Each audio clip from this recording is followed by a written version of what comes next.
বলেন তো মা, আপনার ঘরের ছেলে যদি সারা জীবনের মতো আপনাকে ছেড়ে যদি চলে যায়, কতটা কষ্টে, কতটা যন্ত্রণা। কিন্তু মহাপ্রভু তিনি ভেবেছিলেন, না গো, আমি আমার একটা মায়ের কথা ভাবলে হবে না, আমার জগতের মায়েরা তাহলে উদ্ধার হবে কি করে? তাই সবার উদ্ধারের জন্য নিজের মাকে কষ্ট দিয়ে, নিজের সহধর্মিণীকে কষ্ট দিয়ে তিনি চলে গিয়েছিলেন বাবা। কেশব ভারতের কাছে গিয়ে বলেছিলেন, গুরুদেব আপনি আমাকে সন্ন্যাস মন্ত্র দীক্ষা দিন। কেশব ভারতী বলেছিল, শোনো নিমাই, 50 বছর না হলে শাস্ত্রের নিয়ম নেই গো, তাকে সন্ন্যাস মন্ত্রে দীক্ষা দেওয়া যায় না। হ্যাঁ গো বাবা, আমাদের গৌর হরি তিনি কি একটা দুটো জায়গার পণ্ডিত নাকি? যিনি সমগ্র বিশ্ব ব্রহ্মাণ্ডের পণ্ডিত, তার কাছে পাণ্ডিত্য দেখানো কি এতটা সহজ? মহাপ্রভু প্রশ্ন করেছিল, আচ্ছা গুরুদেব 50 কততে হয়? ও নিমাই, তুমি নাকি পণ্ডিত আর তুমি এটা জানো না? ওই তো 5-এর পাশে শূন্য দিলে 50 হয়। গুরুদেব 5-এর পাশে শূন্য দিলে যদি 50 হয়, তবে 5-এ কি হয়? ও নিমাই, তুমি সেটাও জানো না? আমরা তো পড়েছি, একে চন্দ্র, দুয়ে পক্ষ, তিনে নেত্র, চারি বেদ, 5-এ পঞ্চবান। গুরুদেব 5-এ যদি পঞ্চবান হবে, তবে সেই পঞ্চবানে তো আমি শূন্য দিয়েছি, তবে তো আমি সন্ন্যাস নিতে এসেছি। এই না বলেছি, বলে বসলেন, ওগো নিমাই, তুমি হলে বিশ্ব ব্রহ্মাণ্ডের পণ্ডিত, তোমার কাছে পাণ্ডিত্য আমি দেখাতে পারবো না। শুধু একটা প্রশ্ন করতে চাই, তুমি 24 বছর বয়সে কেন তুমি সন্ন্যাসী হচ্ছ? কি বলেন বাবা? আপনারা হলেন রসিক ভক্ত, আপনারা জানেন আমার গৌরহরি 24 বছর বয়সে সন্ন্যাসী হয়েছিলেন। কেন কেন হয়েছিলেন? তিনি তো 25 বছর বয়সে হতে পারতেন, তিনি 26 বছর বয়সে হতে পারতেন, কিন্তু তিনি 24 বছর বয়সে কেন হলেন? বলে, শোনো, মহাপ্রভু উত্তর দিয়েছিল, গুরুদেব আমাদের প্রত্যেকটা মানুষের দেহগুলো 24টা তত্ত্ব দিয়ে তৈরি। হ্যাঁ, তাই তো প্রত্যেকটা মানুষের উচিত 24 বছরের মধ্যেই সন্ন্যাসের মর্যাদাটা আস্বাদন করা। সন্ন্যাসী হতে বলেনি বাবা, সন্ন্যাসের মর্যাদা আস্বাদন করতে বলেছে। কেমন? আমাদের প্রত্যেকটা মানুষের দেহগুলো 24টা তত্ত্ব। আমরা তো হরিবাসরে গিয়ে কত তত্ত্ব শুনি বাবা, কিন্তু আমাদের দেহগুলো 24টা তত্ত্ব দিয়ে তৈরি। শাস্ত্রে বলছে, সদা বলো তত্ত্ব তত্ত্ব, কত তত্ত্ব শোনো, 24 তত্ত্বেতে হয় দেহেরও গঠন। পঞ্চভূত ক্ষিতি অবতেজ মরুত বন, সররিত লোভ মোহ মদ মাৎসর্য ক্রোধ কাম, 10 ইন্দ্র মতে তারা হয়তো পৃথক, জ্ঞানেন্দ্রিয় কর্মেন্দ্রিয় আদি এই সব। জ্ঞানেন্দ্রিয় চক্ষু নাসা জিহ্বা কর্ণ ত্বক, কর্মেন্দ্রিয় হস্ত পদ উচ্চ লিঙ্গ পা, মহাভূত অহংকার আর হয় জ্ঞান, এই তো হয় 24 তত্ত্ব নিরূপণ। কিবা কারিগরের আজব কারিগরি, তার মধ্যে 6 পদ্ম রাখিয়াছে পুরী, সহস্রার হয় পদ্ম সহস্র কদল, অষ্টদল পদ্ম রয় তাহারও ভিতর, তার মধ্যে নারী আছে 3.5 কোটি, 72,000 নারী তাহাতে আছে আটি। 72,000 নারীর মধ্যে 700 প্রধান যে হয়, 700 নারীর মধ্যে 124 নারী তাতে শ্রেষ্ঠ হয়। 124 নারীর মধ্যে 32 নারী শ্রেষ্ঠ, বিশ্বভরে ইহার নাম হয়েছে উল্লেখ্য। 32 নারীর মধ্যে আছে নারী 3, ইরা পিঙ্গলা, সুষুম্না প্রবীণ। বাম ভাগে ইরা, দক্ষিণে পিঙ্গলা, মধ্যখানে সুষুম্না, চক্রভেদ রহিলা। ইহতত্ত্ব যে জন জানে, নরলোকে তুচ্ছ, তারে দেবলোকে মানে নিতাই গৌর হরি বল, হরি বল, হরি। এটা অন্য কোনো তত্ত্ব নয়। আমাদের এই দেহটা যে তৈরি মা, আমরা 80 লক্ষ জন্ম পরে এমন সাথের মানব জন্ম পেয়েছি বাবা। আমরা তো হেলাই ফেলাই নষ্ট করি। আপনাদের মতো সবাই কি হরিনাম শুনতে ভালোবাসে? এ জগতের কত মানুষ আছে এখনো হরিনাম করে না, হরিনাম শোনে না, বলে এখন কেন হরি বলবো, আমাদের তো এখনো বয়স হয়নি। বাবা, পথটা অনেক দূরে, ওই জন্যে এই পথে বেরোতে গেলে সকাল সকালই বেরোতে হবে, নচেত শেষ পর্যন্ত আর পৌঁছানো হবে না। দেখবেন আজ আমরা বলি হরির বল আমাদের কাজে লাগবে না, কোন দিন লাগে? যেদিনে 2টি হাত দ্বারা আর লাঠি ধরতে পারি না, এই পা দিয়ে পথ চলতে পারি না, সেই দিনই বলতে হয় হরি দিন তো গেল, সন্ধ্যা হলো, পার করো আমারে। বলে আগে থেকে যদি পাড়ের কড়ি না দাও তাহলে কি তুমি পার হবে? আগে থেকে আমাদের পাড়ের কড়িটা দিতে হবে বাবা। এই যে দেখুন আপনারা সবাই হাত তুলে হরিবুল বলছেন কেন? হরিবাসরে কীর্তন শুনতে শুনতে মাঝে মধ্যে আপনারা এই যে আমরা হরিবল বলি, আর আপনারা ভক্তবৃন্দ যে 2টি বাহু তুলে হরিবল বলেন কেন? আপনারাই তুলছেন কেন বলেন তো? দেখবেন পুলিশ যখন চোরকে ধরে, চোর তাড়াতাড়ি বাবা হাতটা তুলে আত্মসমর্পণ করে, কেন? না হলে তো গুলি করতে পারে। তা ঠিক তেমন ভগবানের দেশে অনেক ভক্ত বাবা, তার ভিতর থেকে মাঝে মধ্যে নিজেকে একটু আত্মসমর্পণ করে বোঝাতে হয় যে ঠাকুর আমিও তোমার হলাম এক অথম ভক্ত, তুমি কৃপা করে যদি তোমার কিঞ্চিত প্রেম ভক্তি আমায় দাও তাহলেই হয়তো আমি তোমায় পেতে পারি। তাহলে চলুন মায়েরা, এই হরে কৃষ্ণ মহামন্ত্র নাম আমরা সকালবেলায় এসেই দেখুন ঠিক জায়গায় বসেছি। হ্যাঁ, এই সবাই মিলে আমরা গাইব মা, 2টি বাহু তুলে হাতে তালি দিয়ে সবাই মিলে হরিনামটাকে আশ্রয় করব। হরে কৃষ্ণ কৃষ্ণ কৃষ্ণ কৃষ্ণ হরে হরে, হরে রাম রাম রাম হরে হরে। হরি হরি বল, হরি বল।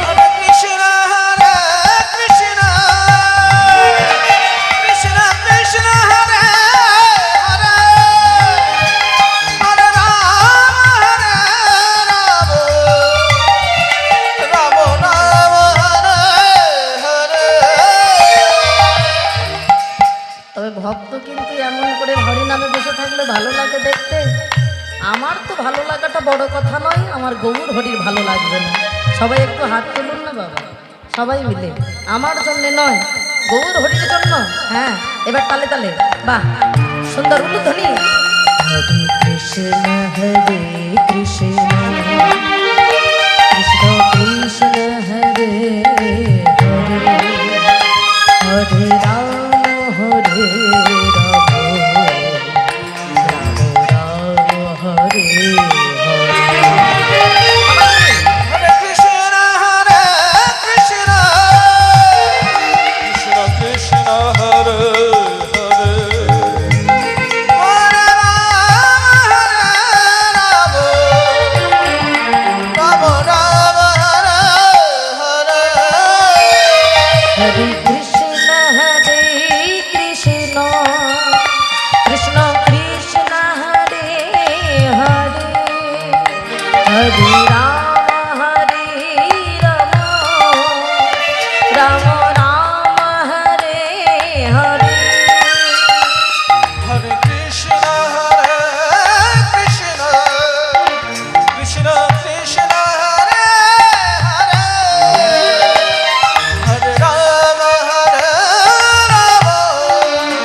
কৃষ্ণ কৃষ্ণ হরে হরে হরে রাম হরে রাম রাম রাম হরে হরে হরে কৃষ্ণ কৃষ্ণ কৃষ্ণ কৃষ্ণ হরে হরে হরে রাম রাম রাম হরে হরে হরে কৃষ্ণ কৃষ্ণ কৃষ্ণ হরে হরে হরে রাম হরে রাম রাম রাম হরে হরে তাই ওর হরি বলুন ধ্বনি কৃষ্ণ হরে কৃষ্ণ কৃষ্ণ কৃষ্ণ হরে হরে হরে রাম রাম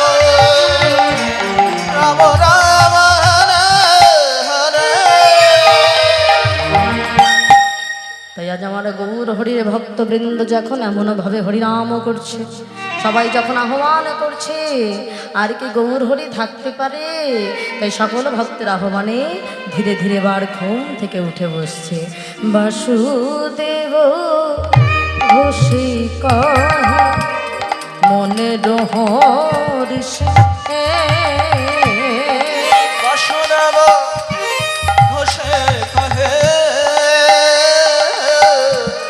মনের হরিষে বাসুদেব ঘোষে কহে মনের হরিষ বাসুদেব ঘোষে কহে মনের হরিষে জাগিয়া উঠিল গৌর নিদের আবেশে উলুধ্বনি উলুধ্বনি ছেলের গো নেতের আবেশে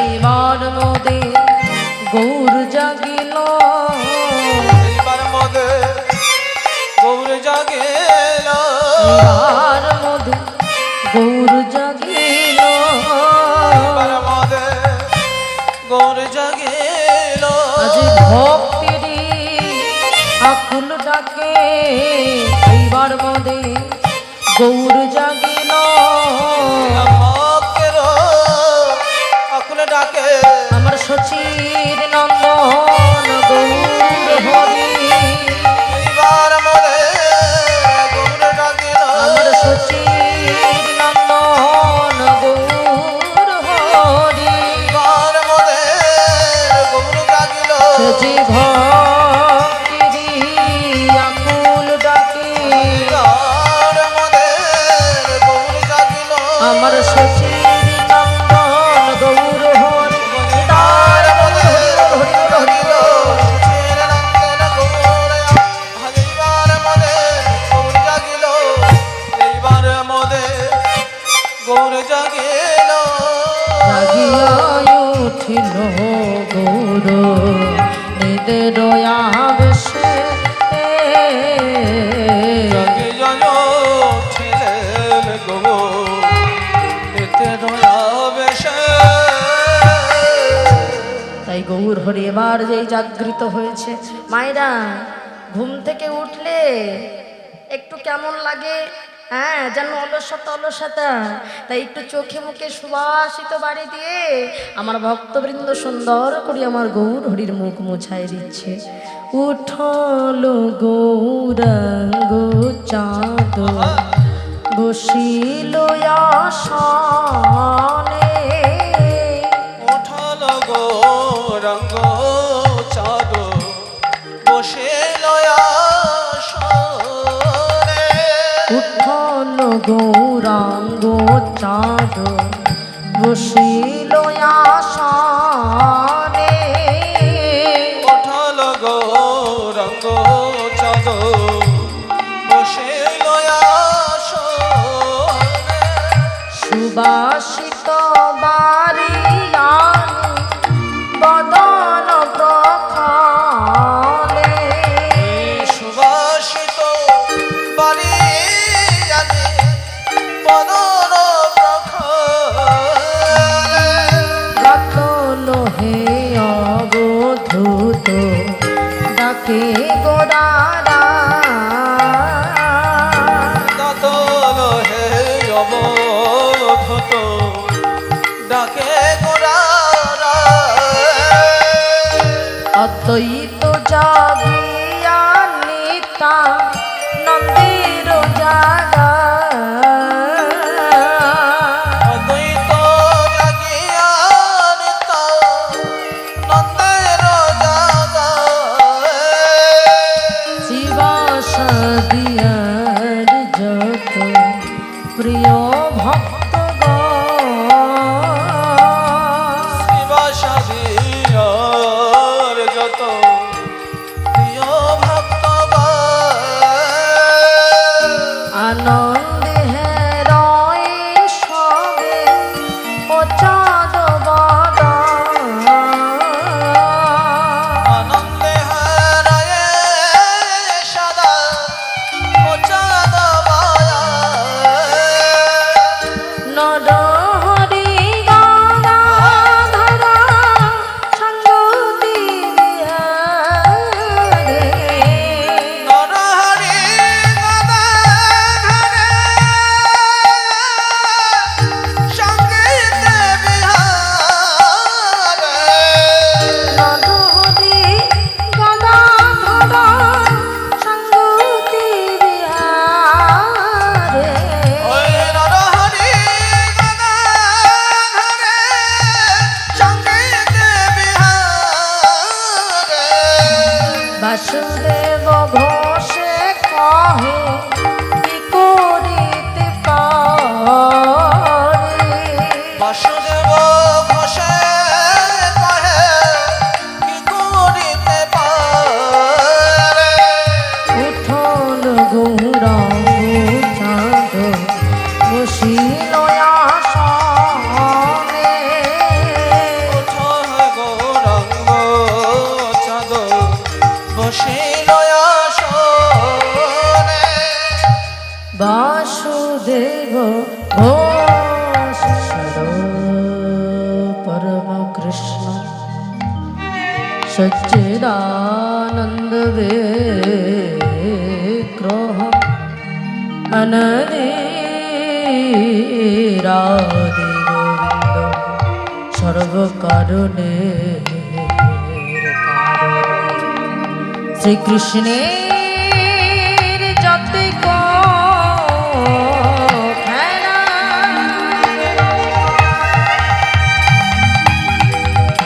সরমতম নরলীলা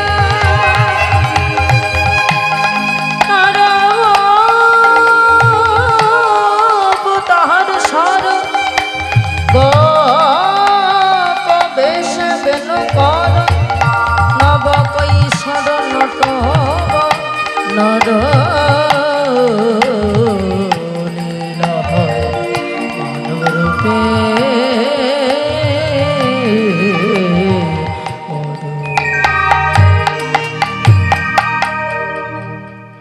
মধুময় শ্রীধাম বৃন্দাবন।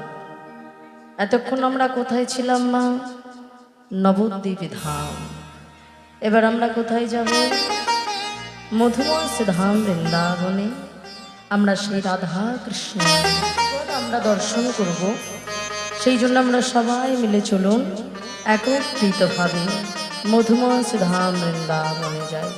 চলুন সবাই মিলে মায়েরা, বৃন্দাবনী রাধারানীর যুগল দর্শন করতে গেলে আগে আমাদের একটু রাধারানীর কৃপা দরকার, তাই না? সবাই মিলে বলবো জয় রাধারানী কি, জয় শ্যাম সুন্দর কি, জয় বৃন্দাবন ধাম কি। নিশে নিচে গে আজ যখন ফুলের সজ্জায় শয়নে আছেন, আজ চারিদিকের অবস্থাটা কেমন গো? চারিদিকের অবস্থা কেমন জানো? দেখো দেখো, আজ চারিদিকের অবস্থা দশ দিশ নিরমল ভেল দশ দিশ নিরমল ভেল সখী গণ মনে ঘন উঠয়ে তরা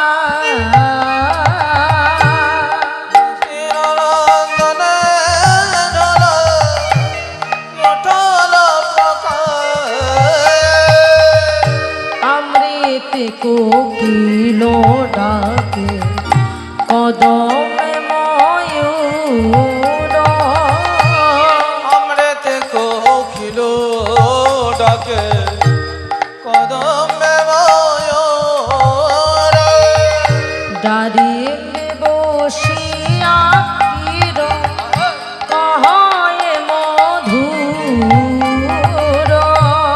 ডারিম্বে বসিয়া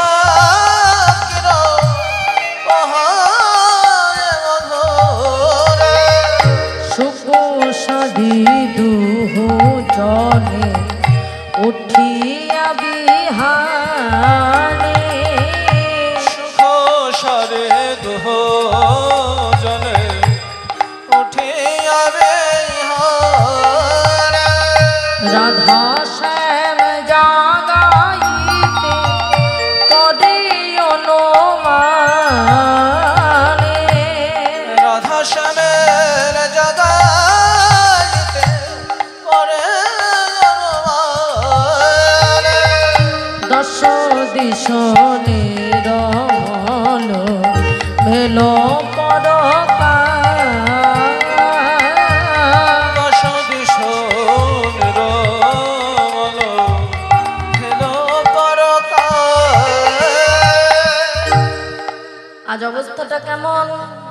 এমন নির্মল আকাশ, তার মধ্যে আবার বলছে আমৃতে কোকিল ডাকছে, কদমে ময়ূর ডাকছে, আর ডালিম্বে বসে কিরো ডাকছে। ডালিম্বে মানে হলো ডালিম গাছ, আর কিরো মানে কি? পাপিয়া পাখি। হ্যাঁ, সেও আজ আহ্বান করছে। আর এদিকে বাবা, আজকে আমার রাধাশ্যাম জাগানোর জন্য কাদের দায়িত্ব পড়েছে? এক হলো কৃষ্ণের পোষা পাখি সুখ, আর আমার রাধারানীর পোষা পাখি হলো শাড়ি। এই দুইজনের আজকে দায়িত্ব পড়েছে। তাই দুইজনাতে মিলে আজকে গান ধরেছে যে দুজনকে যখন জাগাতেই হবে, এই বৃন্দাবনে কারোর দায়িত্ব নেই, একমাত্র আমাদেরই দায়িত্ব পড়েছে।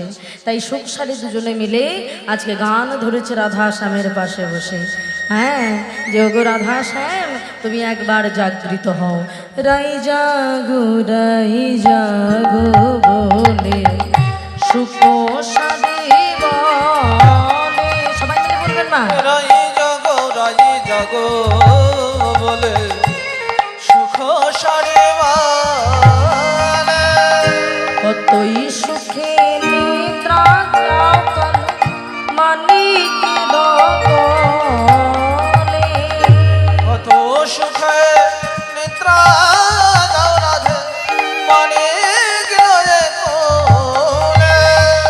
কতই সুখে নিদ্রা যাকন মানিকের গলে।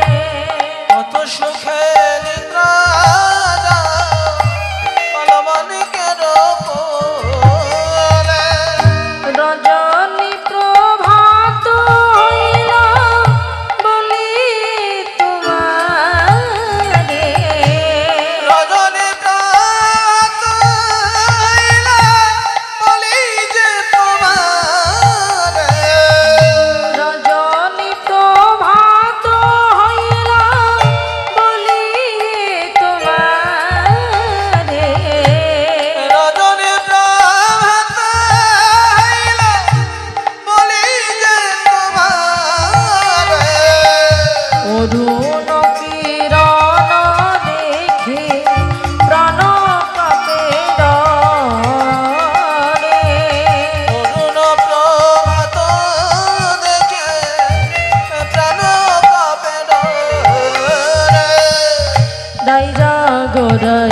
আজকে রাধা স্বামীকে জাগানোর জন্য আজকে সুখ শাড়ি দুজনে গান ধরেছে।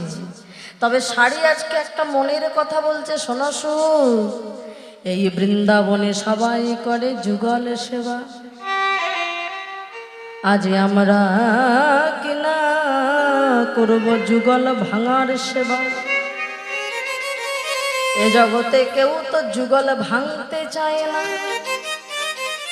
কিন্তু আজ যখন আমাকে যুগল ভাঙতে হবে, তবে শুনে রাখো সুখ, এ জীবন আমি আর রাখবো না। ওই রাধা শ্যাম জাগানোর পরে আমি ওই রাধা কুণ্ডের জলে গিয়ে প্রাণ বিসর্জন দেব। এই জীবন আমি আর রাখবো না, কারণ এই বৃন্দাবন মাঝে সবাই করে যুগল পাওয়ার সেবা, আর আজকে না আমরা করব যুগল ভাঙার সেবা। এই যেমন আপনারা এসেছেন, মা কি করতে এসেছেন? যুগল তো পেতে এসেছেন, যুগল তো ভাঙতে নয়। কিন্তু কারণ যদি দায়িত্ব পড়ে যে যুগলকে বিচ্ছেদ করাতে হবে, যুগল ভাঙতে হবে, বলুন তার কত কষ্ট হয়। হ্যাঁ গো মা, এই যে হরিবাসরে আমরা এসেছি, আপনারা যে উপনীত হয়েছেন, আপনারা কত কত সাধুগুরু বৈষ্ণবের চরণধুলি এখানে পড়েছে বলুন তো। হ্যাঁ, আপনারা বলতেই পারেন এখানে সবাই তো আমরা জাতিতে বৈষ্ণব নই, তাহলে বৈষ্ণব হলাম কি করে? একটা কথা মনে রাখবেন বাবা, বৈষ্ণব কখনো জাতিতে হওয়া লাগে না। আমি ব্রাহ্মণ কুলে জন্মগ্রহণ করলাম, অথচ আমি জীবনে কখনো গায়ত্রী মন্ত্র জপ করে দেখিনি, তাহলে কি আমি ব্রাহ্মণ হলাম? আমি বৈষ্ণব কুলে জন্মগ্রহণ করলাম, অথচ আমি কখনো আচার আচরণ করলাম না, তাহলে কি আমি বৈষ্ণব হলাম? মহাপ্রভু বলেছেন, শোনো, মুচি হয়ে শুচি হয় যদি কৃষ্ণ ভজে, শুচি হয়ে মুচি হয় যদি কৃষ্ণ ত্যাজে। হ্যাঁ, প্রকৃত বৈষ্ণব হতে গেলে তুমি যদি সত্যিকারের তার নামকে আশ্রয় করতে পারো, যদি তোমার ভিতরে আচরণ থাকে, তাহলে তুমি বৈষ্ণব। কেমন জানো? বৈষ্ণব হতে গেলে যেটা দরকার, তিনটে জিনিস। এক হচ্ছে ভক্ত পদ ধূলি, ভক্ত পদ ধৌত জল, ভক্তির ভুক্ত অবশেষ তিন মহাবল। ভক্তির চরণ ধুলি, তাতেই মোর স্নান কেলি, তর্পণ মোর বৈষ্ণবের নাম, বিচার করিয়া মনে ভক্তিরস আস্বাদনে মধ্যস্থ ভাগবত পুরাণ। শ্রীমদ্ ভাগবত গীতা জানিয়ে দিল আমাদের তিনটি জিনিস প্রয়োজন।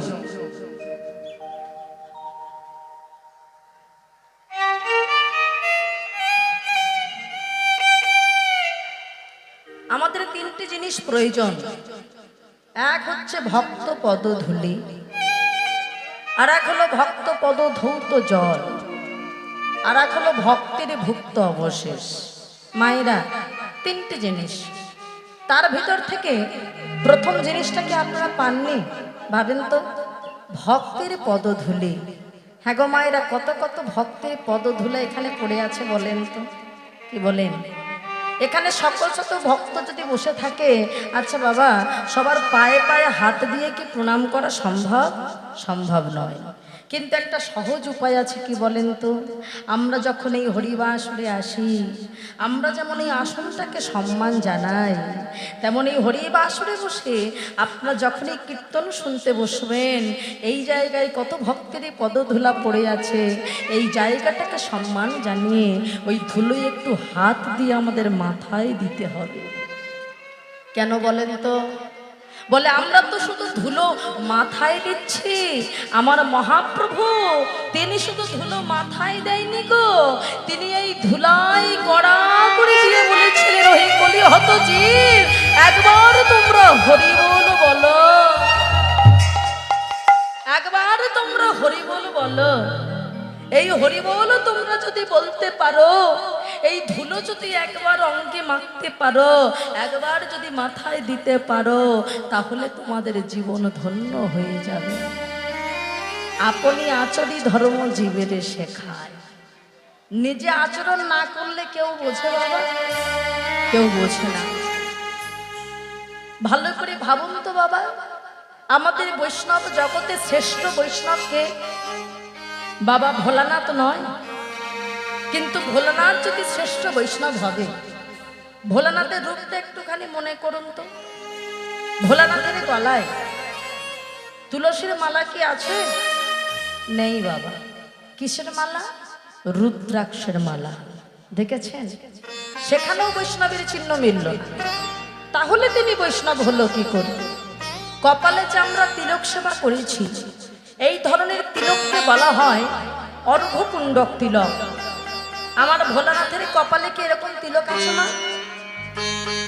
কিরকম আছে? এরকম আছে না? ত্রিকুণ্ডক তিলক।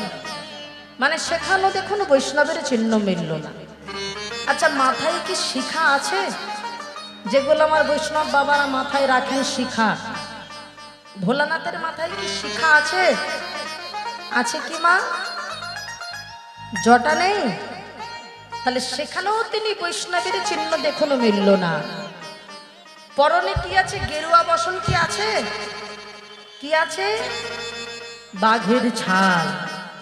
তাহলে দেখুন সেখানেও বৈষ্ণবের চিহ্ন মিলল না। তাহলে তিনি শ্রেষ্ঠ বৈষ্ণব কি করে হলো? বলে শোনো, আমার বাবা ভোলানাথ তিনি কিন্তু আভরণে বৈষ্ণব ছিলেন না, তিনি ছিলেন আচরণে বৈষ্ণব। আচরণটা কেমন হতে হবে? আমার ভোলানাথের আচরণটা কেমন? বলে দেখো, প্রকৃত বৈষ্ণবের আচরণ এমন হবে, ত্রিনাদপি শুনি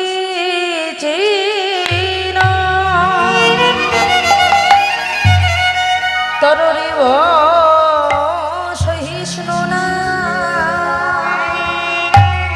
অমানি নমন দেন কীর্তনিয়া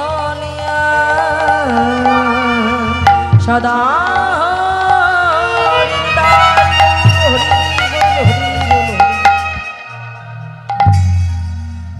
ত্রিনাদপি ভাব, যেটা আমরা কেউ রাখতে পারি না বাবা। ঘাসের উপর থেকে হেঁটে গেলে ঘাস যেমন কিছু বলে না, আমাদের তেমন হতে হবে। বৃক্ষের মতো সহ্য গুণ, যখন তখন গাছের ডাল ভেঙে দেই, পাতা ছিঁড়ে নেই, ফল পেড়ে নেই, আমাদের তেমন হতে হবে। সহ্য গুণ থাকতে হবে।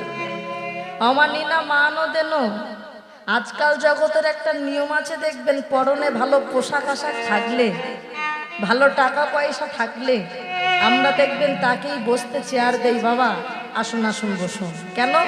এই গ্রামের সব থেকে বেশি বড় লোক যে, আমরা তাকে মান দেই। অথচ যে সব থেকে অনেক বেশি গরিব, হয়তো তার পরনে ভালো কিছু নাই, হয়তো ভালো ঐশ্বর্য নাই, কিন্তু অনেক শিক্ষা আছে, অনেক জ্ঞান আছে, গুণ আছে, দেখবেন এই জগতের মানুষ তাকে ঠিক সম্মান দিতে চায় না। কেন? ওর তো পয়সা নেই। এটা করলে হবে না। যে বৈষ্ণব হবে সে সবাইকে মান দিতে জানবে। অমানে না মান দেন কীর্তনিয়া সদাই হরি, সদাই সর্বদাই তোমার মুখে কৃষ্ণ নাম থাকতে হবে। কথাই বলে, যদি পেতে চাও কিছু তবে আগে হও নিচু। তুমি যদি কিছু পাবে মনে করো, তোমায় নিচু হতে হবে আগে। আপনারা তো ধান গাছ দেখেছেন না? দেখেননি? ও মায়েরা, যখন চাষটা পরিপূর্ণ হয়ে যায়, ফসল এসে যায় ধান গাছে, বলেন তো যে গাছের ভিতরে যেগুলোই ভালো ফলটা আসে আর কি, ধানটা ভালো হয়, সেই মাথাগুলো কেমন নিচের দিকে না উপরের দিকে? নিচের দিকে। কেন? ওর ফল আছে, ও ভারে মাথা নিচু করছে। আচ্ছা, যেগুলো আখড়া চিটে হয় সেগুলোও কি মাথা নিচু করে? একদম মাথা উঁচু করে দাঁড়িয়ে আছে। কেন বলেন তো? ওর তো ফল নাই। যার ফল নেই সে কি মাথা নিচু করে? মনে রাখবেন, যারা মহান ব্যক্তি হয় তারা কখনো সবার কাছে গিয়ে বলে বেড়ায় না আমি অমুক, আমি তমুক, আমাকে তুমি মেনে চলো, এটা কেউ বলে না। যারা সম্মানী হবে তারা সবার কাছে সদা সর্বদা মাথা নিচু করে থাকবে, তার গুণেই দেখবেন সবাই সম্মান করবে।